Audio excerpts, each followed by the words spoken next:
ceritanya. Pada suatu hari terjadi bencana di sebuah daerah. Karena hujan turun deras berkepanjangan, permukaan sungai pun semakin lama semakin naik dan akhirnya terjadilah banjir besar. Ketika banjir sudah sampai ketinggian lutut orang dewasa, banyak orang sudah mulai mengungsi dari daerah tersebut. Karena takut kalau permukaan air semakin tinggi. Berbeda dengan yang lainnya, ada pemuda yang tampak tenang tinggal di rumah. Akhirnya datanglah truk penyelamat berhenti di depan rumah pemuda tersebut dan mereka bilang, "Ayo cepat masuk ikut truk ini, nggak lama lagi nih banjir akan semakin tinggi." Tapi pemuda itu menjawab, "Gak apa-apa, tenang aja. Kamu terus aja menolong orang lain. Saya pasti akan diselamatkan oleh Tuhan. Saya ini kan sangat rajin berdoa." Dan setelah beberapa kali membujuk, akhirnya tidak bisa, akhirnya truk tersebut pun melanjutkan perjalanannya untuk menolong orang lain. Permukaan air makin lama semakin tinggi, sampai mencapai 1,5 meter. Pemuda tersebut masih di rumah, duduk di atas lemari. Lalu datanglah regu penolong dengan membawa perahu karet dan berhenti di depan rumah pemuda tersebut. "Ayo cepat ke sini, naik perahu karet ini, karena keadaan semakin tidak terkendali nih. Kemungkinan air akan lebih meninggi lagi. Ayo cepat sebelum terlambat." Lagi-lagi pemuda itu berkata, "Gak usah deh, makasih. Tapi kamu gak usah nolong saya. Saya kan orang yang beriman, saya sudah berdoa kok. Saya yakin Tuhan akan menyelamatkan saya dari keadaan ini." Perahu dan regu penolong pun pergi tanpa membawa pemuda tersebut. Dan sesuai prediksi, banjir semakin besar dan kali ini sudah banyak rumah yang tenggelam. Air sudah menutupi atap. Dan pemuda itu rupanya masih aja duduk di atas atap sambil terus berdoa. Lalu datanglah sebuah helikopter dan regu penolong. Regu penolong melihat pemuda tersebut, langsung melempar tangga tali dari helikopter dari atas dan terdengar suara dari megafon. "Pak, cepet, ayo, pegang tali itu, naik ke sini sebelum terlambat." Tapi lagi-lagi pemuda itu menjawab dengan berteriak, "Gak usah khawatir, saya ini orang beriman, rajin berdoa.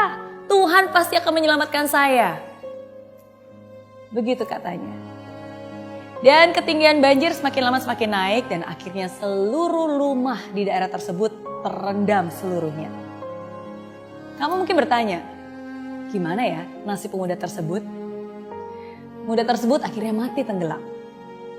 Dan di alam kematian dia pun dihadapkan pada Tuhan. Nah, pemuda ini langsung protes. "Tuhan, aku sudah berdoa kepadamu, selalu ingat kepadamu. Tapi kenapa aku tidak Engkau selamatkan dari banjir itu?" Tuhan pun menjawab dengan singkat, "Aku selalu mendengar doa-doamu. Untuk itulah aku mengirimkan truk, perahu karet, dan terakhir helikopter. Tapi kenapa kamu tidak peduli? Kenapa kamu acuh?" Pemuda tersebut pun menangis. Dia merasa begitu bodoh bahwa dia tidak menyadari pertolongan itu. Tapi apa daya, semua sudah terlambat. Cerita tersebut bisa menjadi relevan dengan keadaan sekarang ini. Kadang sampai saat ini nih, masih saja ada beberapa orang yang acuh dan tidak peduli dan menganggap remeh. "Cuci tangan dong, atau setidaknya pakai hand sanitizer lah. Nggak perlu, kan ada Tuhan. Percaya aja lah hidup mati di tangan Tuhan." Ketika ada teman bilang, "Jangan salaman dulu," malah diledekin. Kok jadi orang takut amat sih? Kan ada Tuhan, gak usah takut. Ketika ada saudara dan himbauan yang mengatakan, "Jangan liburan dulu, gak perlu deh jalan-jalan, apalagi kumpul-kumpul orang banyak." Tapi masih ada beberapa orang yang menempis dan bilang, gitu aja kok takut. Buktinya saya keluar juga gak apa-apa kok. Justru nih sekarang mumpung semua tiket hotel murah, enaknya jalan-jalan, mumpung masih muda, sehat pula. Gak apa-apa lah, ngapain juga takut, kan ada Tuhan yang menjaga.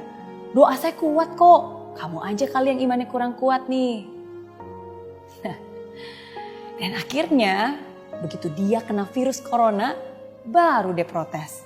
"Tuhan, kenapa Engkau tidak melindungi aku? Kenapa Engkau tidak menjawab doaku?" Siapa bilang Tuhan tidak menjawab? Mungkin Tuhan sudah memberikan pertolongan lewat teman-teman yang mengingatkan, lewat informasi, lewat pengetahuan yang dibagikan. Jadi di saat-saat seperti ini, jangan jadi orang acuh dan cuek. Jadilah orang yang bijak. Dan sikap bijak kita itulah yang nantinya bukan hanya bisa menyelamatkan nyawa kita, tapi juga nyawa orang-orang yang ada di sekitar kita. Be considerate, be responsible. Hargai juga orang-orang luar biasa yang memang harus tetap bekerja demi kelangsungan hidup kita. Orang-orang luar biasa yang sekarang juga berjuang memerangi corona di garis depan. Para dokter dan tenaga medis yang bekerja pagi, siang, dan malam. Jangan menambah beban mereka dengan sikap sembrono kita. Ini bukan hanya tanggung jawab mereka saja, ini tanggung jawab kita semua. Let's hope for the best, but let's prepare for the worst. Jangan sampai sudah terkapar baru sadar. Lebih baik mencegah daripada menambah korban virus corona. Semua akan baik-baik saja kalau kita sama-sama saling menjaga.